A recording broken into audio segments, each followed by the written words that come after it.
আসসালামু আলাইকুম। চলে আসলাম প্রজাপতি ফ্যামিলি 0.2 থেকে। আজকে শনিবার, তো চলে যাচ্ছি আজকে আমার এক প্রিয় আপুর বাসায়। সাথেই থাকুন, অবশ্যই জানতে পারবেন। রেডি হয়ে গিয়েছি, এখন বিকেলবেলা, তো বের হচ্ছি আপুর বাসার উদ্দেশ্যে। আপু অনেক করে বলতেছে, যাওয়ার কথা অনেক করে বলছে। সবাই যাচ্ছি, বাসার সবাই যাচ্ছি, তো সাথেই থাকুন। কি কি হবে অবশ্যই। এই যে আপনাদের ভাইয়া রেডি হয়ে গিয়েছে, ছেলে, ওই যে মেয়েও আসতেছে। তো সবাই মিলে যাচ্ছি আপুকে সারপ্রাইজ দিতে। এই তো আপুর বাসায় চলে আসছি। আপুর বাসাটা যেহেতু আমার বাসা থেকে একদম কাছে, 5 মিনিট লাগে যেতে, 5 মিনিটের দূরত্ব রিক্সায় গেলে। তো এই তো চলে আসছি। আর আপু তো ততটা ক্যামেরার সামনে আসে না, যেহেতু, যার কারণে আমি আপুকে একটু আড়াল করে দিয়েছি। আর এই তো এটা হচ্ছে আপুর ড্রয়িং রুম, খুব সুন্দর করে সাজানো। আপু নিজের হাতে অনেক কিছু তৈরি করে, যেটা কিন্তু আপুর হাতে তৈরি করা। তো আপু খুব সুন্দর করে আপুর ড্রয়িং রুমটা সাজিয়ে গুছিয়ে রেখেছে। আপুর এক ছেলে এক মেয়ে, অনেকেই হয়তো জানেন। আর বলে দিচ্ছি কোন আপুর বাসায় এসেছি। অনেকেই হয়তো চেনেন, আবার অনেকেই চেনেন না, তারপরেও বলে দিচ্ছি। ফাহমিদাস ব্লগ থেকে ফাহমিদা আপুর বাসায়। আপুর সাথে আমার অনেক দিনের পরিচয়। পেজে যতদিন যাবত পেজ নিয়ে কাজ করছি, ততদিন যাবত আপুর সাথে পরিচয়। তো আপু শুধু বলে, ফোন দিয়ে বলে যে তোমরা একটু আসো, ঘুরে যাও, বেরিয়ে যাও। তো এই তো আপুর বাসায় চলে গিয়েছিলাম। আর আপুর বাসাটা ভীষণ সুন্দর, সাজানো গোছানো। আপু একটু সাজানো গোছানো থাকতেই পছন্দ করে। তো আপুর ড্রয়িং রুম, ডাইনিং রুম, আপুর বাসার প্রত্যেকটা রুমে খুব সুন্দর ফুল পাতা দিয়ে সাজানো।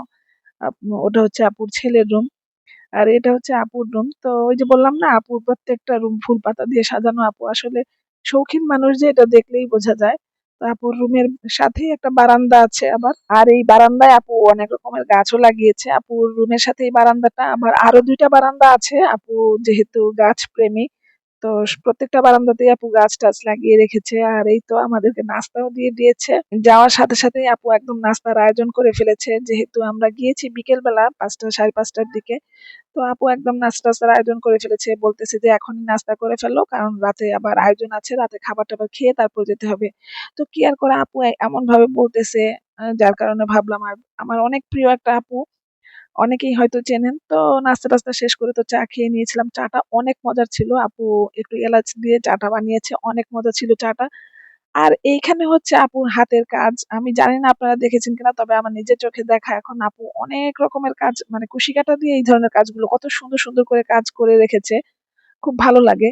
তো আমি বলেছিলাম যে, "আপু তুমি এইগুলো দিয়ে একটা পেজ খুলে ফেলো।"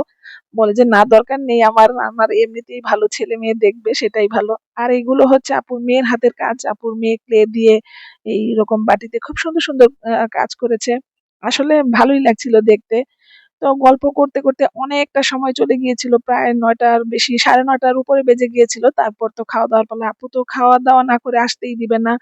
আসলে আমরা ঐরকম ভাবে বুঝতেই পারিনি যে আপু এতটা আপ্যায়ন করবে। সত্যি কথা বলতে আমরা ঐরকম আম মানে আমরা গিয়েছি জাস্ট বিকেল বেলায় বেড়াবো, আপুর সাথে গল্প করব, আড্ডা দিব, তারপর চলে আসবো। কিন্তু আপু যে রান্না-বান্না করে এমনভাবে মানে আপ্যায়ন করবে, আসলে সেটা বুঝতেই পারিনি। মানুষের কাছে না গেলে আসলে বোঝা যায় না। আর এখানে এই তো ভাইয়া, আপনাদের ভাইয়াকে আপ্যায়ন করছিল। তো রাত খাবারে ছিল হচ্ছে রূপচাঁদা মাছ ফ্রাই, চিংড়ি মাছ ভুনা, গরুর মাংস ভুনা, সাথে ডিম ছিল, সালাদ তো ছিলই। তারপর খাওয়া-দাওয়া করে তারপর তো গল্পও করেছি। গল্প-টল্প করে তারপর বাসায় চলে আসছিলাম। আর আপু কিন্তু আমাকে এই যে এগুলোর সাথে দিয়েও দিয়েছে। রূপচাঁদা ফ্রাইটা দিয়ে দিয়েছে। তারপর আমাকে শুটকি দিয়েছে। আপু খেজুর দিয়েছে, তসবি দিয়েছে। আপুর বাবা-মা যেহেতু হজ করে এসেছে, তো যার কারণে সৌদির খেজুর, তারপর তসবিগুলো দিয়ে দিয়েছে। আর এখানেই তো সত্যি বলতে আপু আমাকে অনেক আদর করে, একদম বড় বোনের মতো। আপু সত্যি তোমাকে অনেক, অনেক সত্যি মন থেকে অনেক, অনেক ভালোবাসি সবসময়। তোমার সাথে তো আমার আজকে থেকে পরিচয় না, প্রায় ২ বছর হয়ে যাচ্ছে।